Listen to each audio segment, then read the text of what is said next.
Alrighty, so UFC is taking a break this weekend, so I'm going to be doing a little bit more variety for this week. And this video is going to be about old guard being replaced by the new guard, or something along those lines will be the video title. And basically the concept here is that I'm going to be bringing up some fighters who are maybe washed, maybe on a little bit of a stint, maybe not doing the greatest, okay? But they have a certain skill set or fight style that is being replaced by a new guard that is typically younger, typically I think all of them are younger. Or at least like it's a new style. They just got to the top. Maybe they just got ranked, something like that. I think all the fighters on the new guard that I put here are ranked. Yes, they are ranked. Yes. So without further ado, let's get into it. I have 5 names, and if you want to, feel free to leave down in the comments maybe a fighter you think is replacing one of the old guards. I define old guard as any of the unks who've been around at the top or been at their area for a while, but now they're starting to fall off, and a replacement has now taken their place. And we're gonna start off with the old guard lead of Dan fucking Hooker. Now, Dan Hooker, I know, hasn't really been in the top for a long time, but I think everyone agrees he's always been sort of like a good scrappy fighter. I think like the Dustin Poirier fight's a good example of that, but he was just like one step below Dustin Poirier. Like he was a gamer and everything, and I know he got wheeled out in a stretcher, but the dude is good. I think we can all admit that. And he's tough as shit. But he's sort of a victim of going down to featherweight at some points in his career. I know earlier in his career he did well, and he bounced between featherweight and lightweight, and that was sort of popular. I think before my time, guys. Okay, I've only been watching for a couple years, but also this list is going to be about fighters in the past couple of years. So this isn't going to be like the new Chuck Liddell. You know what I mean? This is going to be like the new Dan Hooker. You know what I mean? Dan Hooker's getting up there in age. He's called himself a little bit washed up, a little bit. I think he called himself. I think he said he sucks or something, and he wants to fight Moicano because they both suck. I like that, but Dan Hooker can obviously make a comeback. I think we can all admit Dan Hooker's not leaving, the rankings for a little bit. It's going to take someone with some good heat or some really good skill to take him out of the rankings, in my opinion. And I get it, split decisions. In my opinion, the Jalen Turner was a very clear decision. And the Mateus Gamrot, I also thought was pretty clear for Dan Hooker, which I picked him in both fights. But, that's besides the point. If you're looking for picks and predictions, feel free to hit the subscribe button, notification bell. Stay around, Corporate's reached out. We got to get those like buttons up. But with that being said, I think the replacement for Dan Hooker, and someone who I don't think is going to get the belt. So basically, yeah, Dan Hooker, he's in the top echelon, but he's never really going to make it to the top, and he might make some mistakes with weight classes. That's where we bring in his replacement, Benoit Saint Denis. Now, I know what you're thinking. Oh, these guys are very different. Dan Hooker is mainly a striker, Benoit is mainly a grappler. I get that point. I think we can both say they're relatively well-rounded, especially if you actually watch the fights. But, Benoit is good. Like, Dan Hooker is going to fraud check a Gamrot. Well, he's not a former title challenger, but he made weight, and then they basically said, fuck off. We're bringing in Volk 10 days notice because Oliveira pulled out. It was weird. But yeah, not a former title challenger, but he was in title contention, I guess it's a way to say it. And then also, where's his name? Dustin Poirier's up there. Edson Barbosa's just a fun fighter, maybe not like title challenger. Gilbert Burns, former title challenger. I know this is a long time ago, and this is before he was in welterweight. I get that point, but you know what I mean. So, he fights the upper echelon. He might not fight the champion, but he might fight some champion contenders, if you get what I mean. Benoit Saint Denis is in a similar situation. I think this guy's going to fight a lot of champion contenders and not necessarily the champion level. Like, I think he's always going to make it, like, into the top 5 or, like, fight the top 5, but never really crack it, if you catch what I mean, Like, Arman Sarukian definitely beats Benoit. Who else is at the top right now? Oliveira probably beats Benoit. Like people like that who are just really, really good at what they do, they're going to beat Benoit in similar fashion. People who are really, really good at what they do, Arman Sarukian grappling, Islam Makhachev grappling, Arnold Allen a little bit of situation because of the weight class thing, but and if you look earlier in Benoit's career, I think his debut was at 170, so I get it. I get it's like that's a debut. He's probably never doing that again.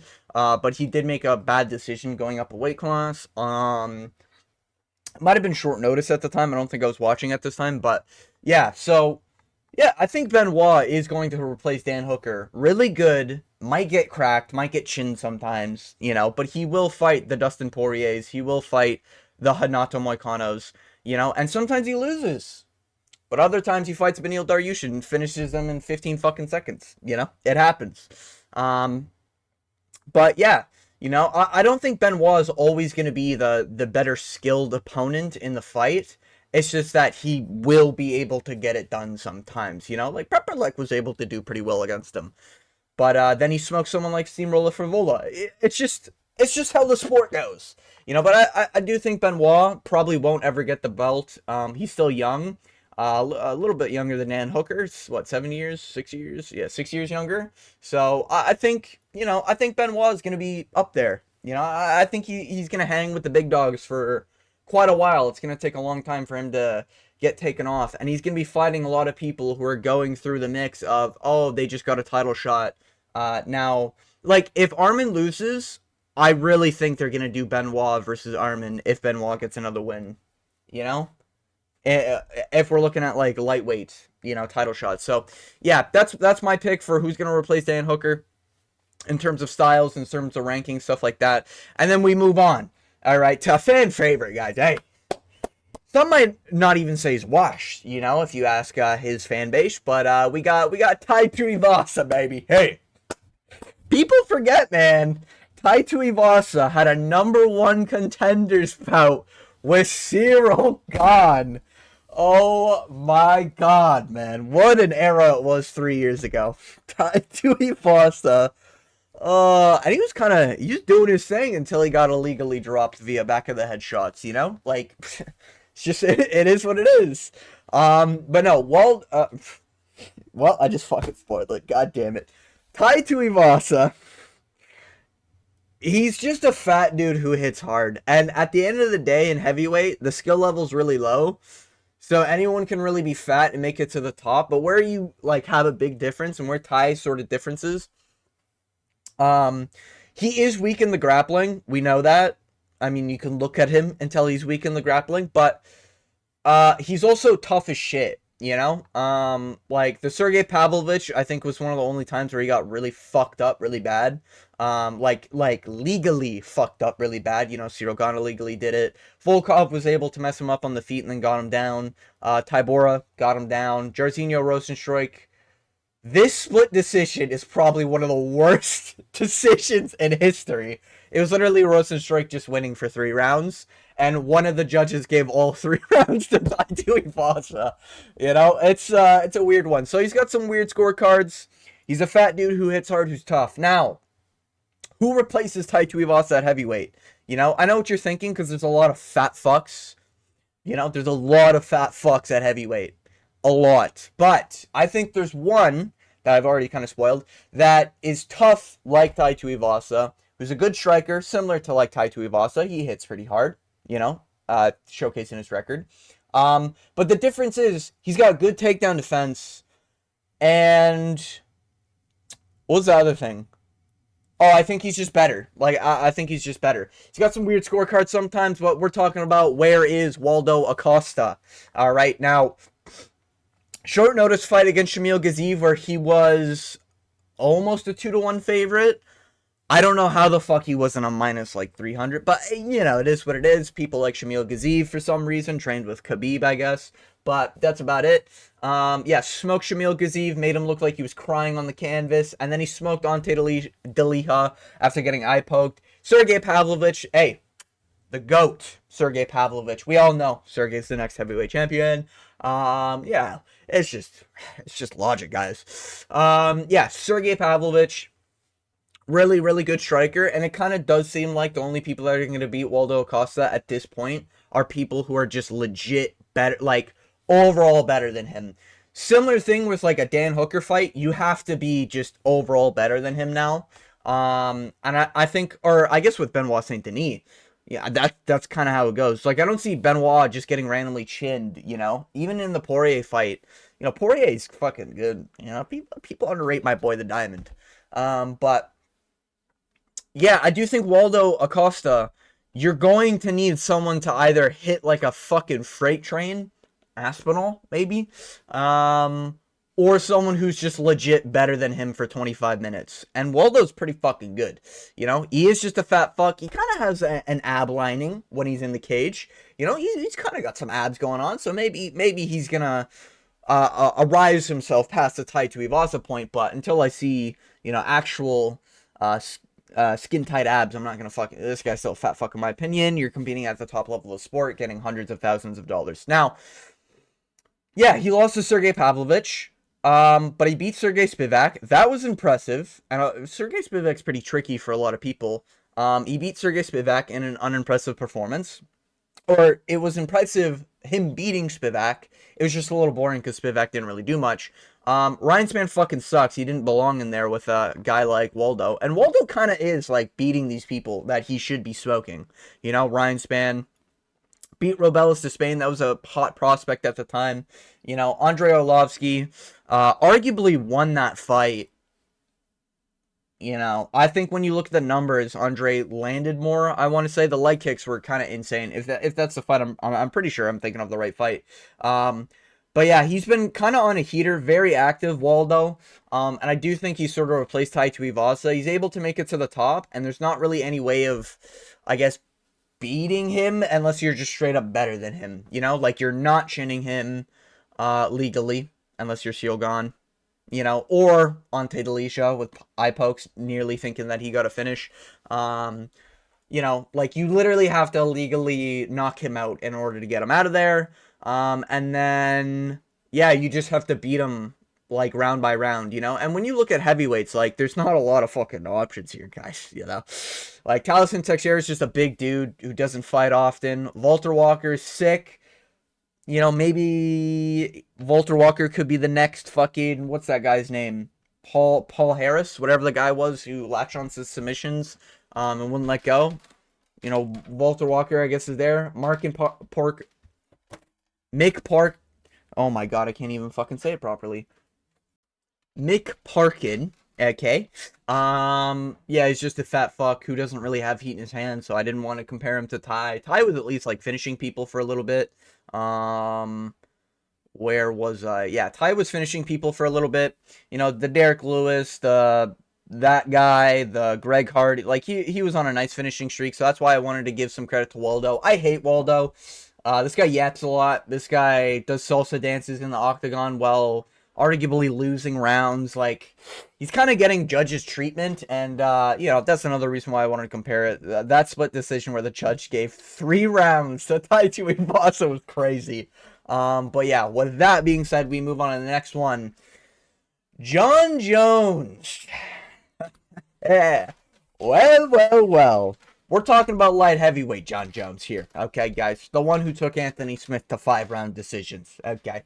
Now, I wanted to make this comparison not because of style, not because of well-roundedness, not because of like chin or anything related to that. I wanted to make this comparison and like the new version of Jon Jones, who might be in a little bit different of a weight class, is based around how often this guy fucking cheats. I'm talking back of the head shots. I'm talking eye pokes. If you look at every single one of Jon Jones' fights that leave round 1, yeah, outside of the Cyril Gahn one, holy shit, a lot of them lead. Yeah, outside of the Chael Sonnen one, I don't think he cheated in that one.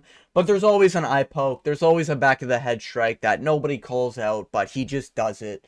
And because of a certain fan base who likes defending wife beaters, he just gets away with it, you know? And there's another fan base that just lets this fighter get away with it. And that's,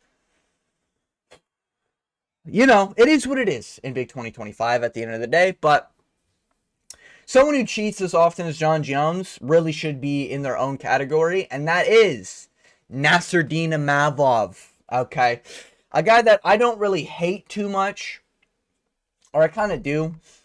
I don't know. He's a little bit of a weird guy. I do hate his fans. They just glaze the fuck out of him. And I get it. Slept Israel Adesanya. Hey, it's a good win. Beat Kyle Bahalio. Here's my issue. Every single fight he cheats. Every fight. Every single fight. Ever since, even the Buckley fight, I'm pretty sure he cheated. I haven't watched the Edmund Shabazian fight. I don't think I've ever seen it. But I have seen the Joaquin Buckley and above. He's cheated in all of them. Head clash. You can see it here. Sean Strickland fight. He landed eye pokes that were called out by the refs. Roman Dolidze was back of the head shots. He had 2-point deductions, I believe, in that fight as well, causing a really, really weird scorecard.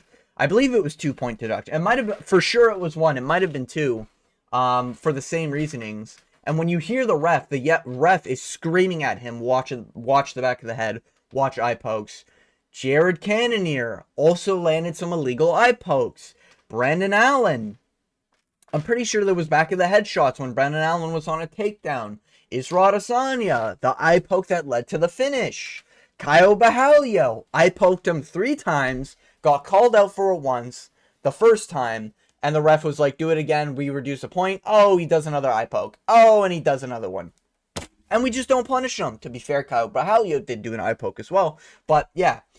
When we're talking about Jon Jones, you know, I think it's very apparent that his game is with his fingers extended out into people's eye sockets. I mean, you can just look at the highlights from the Rampage Jackson fight.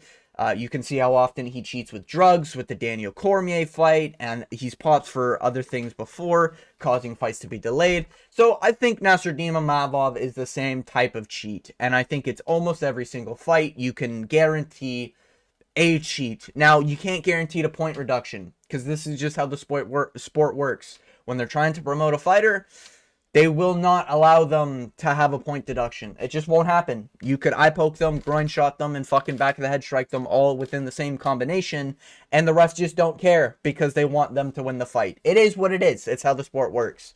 But yeah, I think this is a just comparison. Obviously, they're in different weight classes, but I think Imavov has sort of replaced the Jones aura of every single fight there will be a cheat, you know? But yeah, with that being said, we move on to the next one. One of the GOATs of light heavyweight. We all know it. We all seen it. Paul Craig, hey. No longer in the sport. One of the GOATs, to be honest. People forget, man. He did submit Ankalaev, you know, really showcased how dog shit Ankalaev is at grappling. And he also smoked Jamal Hill. So it's interesting, you know. Even the Shogun Hua fight he's got in there, but it's just what an OG legend of the sport. You know, people forget, man. You know, but one thing about Paul Craig that no one can forget is how fucking chinny he is. We can all say Paul Craig's got one of the best jiu-jitsu games of all time. Arguably, in my opinion, beat Bo Nickel. I'm saying it 10 toes down. I've been saying it. He beat Bo Nickel. I don't care. You can't gaslight me. He beat him 2-1. He beat him in round 1 and 2 via striking. Bo Nickel didn't land shit. The strikes were even, or Paul Craig was ahead. And Paul Craig landed the better shots. I said it. Okay, I said it. And in round 3... Bo Nickel won because he wobbled, Paul Craig a little bit. Paul Craig had a little bit of trouble towards the end of round 3. It is what it is. But he won the first 2 rounds, and that's what we're looking at. It's a fight at the end of the day. In my opinion, Paul Craig was robbed of that Bo Nickel win. You might see all these losses. It's okay, guys. It doesn't matter. It was a knockout there. Getting subbed by Brendan Allen. Getting knocked out by Kyle Brahalio. And then Modestas Bukaki. It happens, guys. It happens.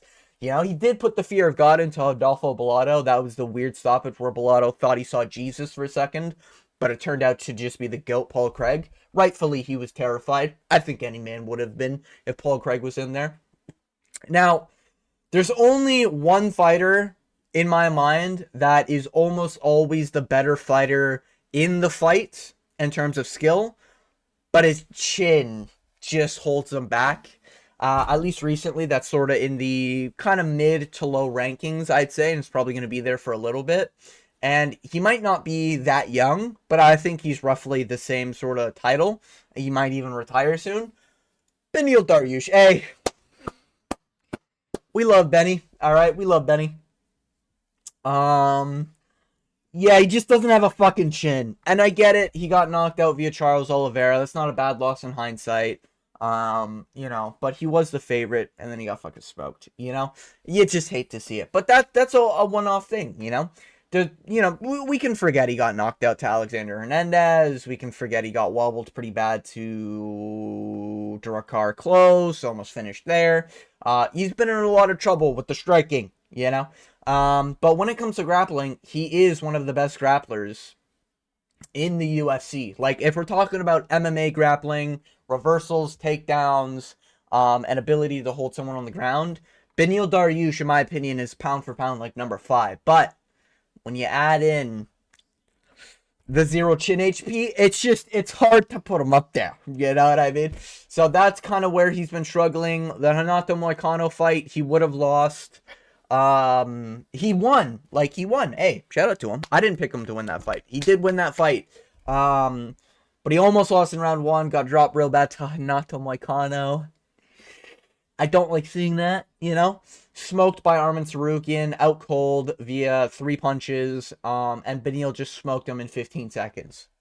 You just hate to see it, man. You hate to see it, but, you know, someone with the reputation here, beat some former title contenders, you know, lost to some of the best. Hey, same with Paul Craig, baby. Hey, Kyle Bahalio, #1 contender fight just recently. You know, Johnny Walker, they got to beat John Jones back in the day. You know, people forget, man. Volkan Ozdemir's doing his thing now. So that's just sort of where I'm at. You know, I think Beneil Dariush is a good replacement for Paul Craig at this point in Beneil's career. He just doesn't have a good chin, you know? You could have put Phil Hawes here, like the replacement for Phil Hawes, but Phil Hawes never really made it to the top. Beneil Dariush did. He was literally title contender, I think, twice. Paul Craig, I think, was like once removed. I want to say during the Johnny Walker fight, he was one fight off of a title fight? Because Johnny Walker, after this, didn't he fight Ankalaev? And then that gave Ankalaev the title fight? Or was that when he fought... Might have fought Rakic after that. So, yeah, I think it sucks because both of these men are very talented and both of these men are very good at what they do. They just don't have the fucking chin. It is what it is. They're almost always going to be the better at something in the fight they're in, but they just always have the worst chin, you know? And that's just the sad truth. But we move on to the last fighter on my list here. Again, comment down below, you know? Agree, disagree with some of these? You know, I'm open to feedback, you know? And maybe put down what fighter you think has replaced some of the old guard in the last couple of years, you know? Belal Muhammad has been on a little bit of a stint recently. Hey, people forget, man. Canelo hands Belal. So what, you know? Who is this guy? Who is he even fought, you know? Is that where I get my you know tick? Jesus Christ, man. My brain's mush after fucking watching UFC for these years. Anyways, been on a stint. It's a good comp, to be fair. But this is going to be a look at styles. Now, I think stylistically, we got to be looking at who's a good grappler, who can get takedowns, but sometimes it's looking a little weak. Sometimes it gets stuffed pretty easily. Who's got pretty good striking, pretty good boxing specifically, and a little bit of a low kick game. And someone who is, I think, the younger version of Belal, but more modern era take, is Gabriel Bonfim. I don't like Gabriel Bonfim, and I didn't like Belal Muhammad on his win streak. I picked Leon Edwards to beat him. I picked Gilbert Burns to beat him. I don't think I was picking at the time. I would bet money I would have picked Sean Brady to beat him. He lost to someone early on. Yeah, he lost to Jeff Neal. Who did he get KO'd by? Vicente Luque. He lost to Vicente Luque 10 years ago. And that was very early in the career. And now, I know what you're thinking. Oh, who cares? That's 10 years ago.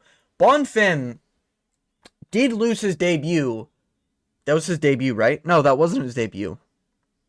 Huh. I thought it was his debut. Maybe I'm tripping. But yeah. He lost one of his first step up in competitions, I guess, to Nicholas Dalby, and he fucking broke. And Nicholas Dalby's really good. Really, really good. He just won his last fight, predicted by moi. But yeah, Nicholas Dalby's really good. And I do think Gabriel Bonfim he's a pretty alright boxer. I think he's gonna improve over time. He's still young. And I think his low kick game has been improving, just like in the Randy Brown fight, or at least stoppage in my opinion, but it is what it is. He beat Stephen Wonderboy Thompson in a unimpressive performance where he just nut hugged to save his life. Hey, Bilal Muhammad did the exact same thing to the exact same person only a couple years ago. So, in my opinion, I think Gabriel Bonfim is not likable. Sometimes he flukes wins, and sometimes he's just laying and praying. I mean, is that not what Bilal does? Bilal beat Gilbert Burns in a 5-round fight because, A, that was a short notice fight for both of them. I get it. But it was also Gilbert Burns popped out his fucking shoulder in the first round. I don't think Gilbert Burns would have lost that fight if he didn't have his shoulder pop. Just saying. Because he would have got takedowns. He would have been able to do shit. The Sean Brady fight, Sean Brady doesn't shoot a fucking takedown. His background is grappling. What the fuck? You know? Sometimes it's just these people they don't do what they're supposed to do, you know? And then when they do, it's just because they have a weakness and Bilal can exploit it, you know? And it's the same thing with Gabriel Bonfim. So I think Gabriel's probably going to make it a little higher. He might end up losing another fight. But I think we might see the rise of Bonfim on a win streak here, making it to the top of welterweight. And I think Bonfim's the bigger version of Bilal, you know? Same haircut, same haircut. You know what I mean? So I think that's a very apt comparison when we look at styles. But yeah, that's been my video. A little bit longer than I thought, but I wanted to do a video specifically just about old guard being replaced by a newer guard of fighters. How old's Ty? 32? Damn, Waldo's older than Ty, and he's replacing him. Holy fuck. God, Tai Tuivasa is some dog shit. But yeah. That's been my list. If you made it to the end of the video, I want to thank you for watching. And as always, I hope you have a good day.